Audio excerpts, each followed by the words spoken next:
have to has to کوم رول لري په انګلیش کې د ضرورت یا مجبوریت ښودلو لپاره کارول کیږي یعنی یو په جمله کې ضرورت ښیي یا په جمله کې مجبوریت ښیي د دې دواړو لپاره موږ د have to او has to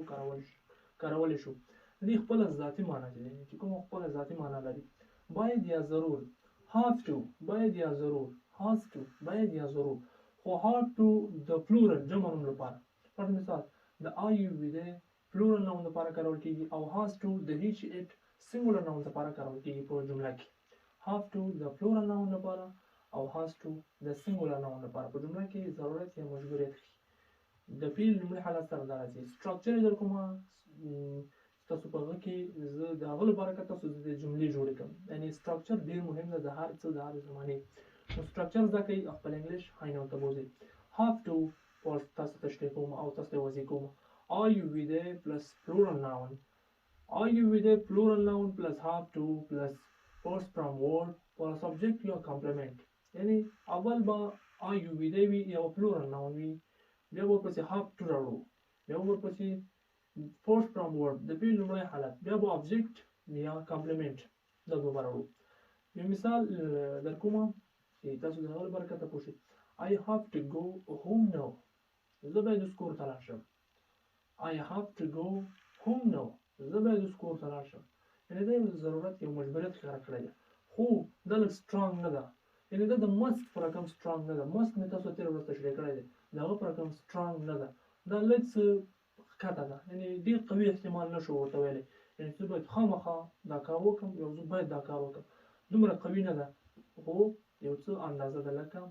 فیصدي اویا تر شپېتو پورې دغسې کارولی شو اتیاو پورې یعنې سټرانګ ورته نه شو ویلی I have to go home now زه باید کور ته لاړ شم اوس یعنې ډېر قوي نه ده ډېر قوي نه ده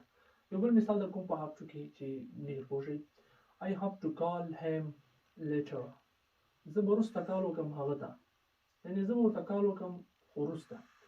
I have to call him later زه باید کال وکړم هغه ته وروسته I have to call him later زه باید کال وکړم هغه ته وروسته زه باید هغه ته وروسته کال وکړم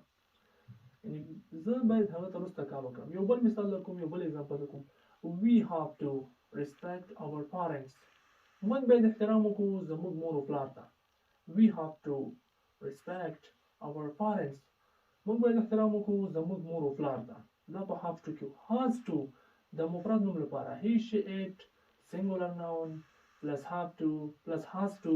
plus base word plus post from word base word the subject یا complement یعنې دا د فعل لومړي حالت سره راځي خو دا د مفرد نوم لپاره کارول کېږي تاسو ته یو مثال در کوم چې د هغه لپاره که ته پوه شئ Tom has to respect his parents Tom باید احترام وکړي د هغه مور او پلار ته Tom has to respect our parents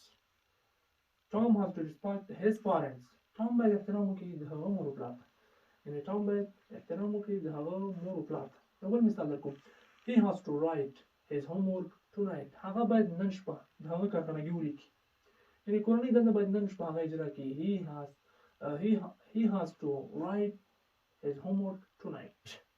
هغه باید د هغه کارخانګي ولیکي وروسته یعنې هغه به کارخانګي ولیکي خو وروسته she has to call me now هغه باید ماته اوس کال وکړي she has to call me now هغه باید اوس ماته کال وکړي خلاصه دا مثالونو داسې نور جوړولی شي د دې سټراکچر له برکت کوم سټراکچر چې ما تاسو ته درکړي یعنې have to د جمع نوم لپاره کارول کېږي د IUV دی لپاره او has to د هیچ ایکس سنګولر نوم لپاره کارول کېږي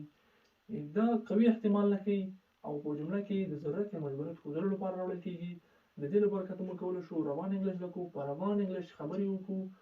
دا ډېر زیات مهم دی په انګلیش کې نو دغه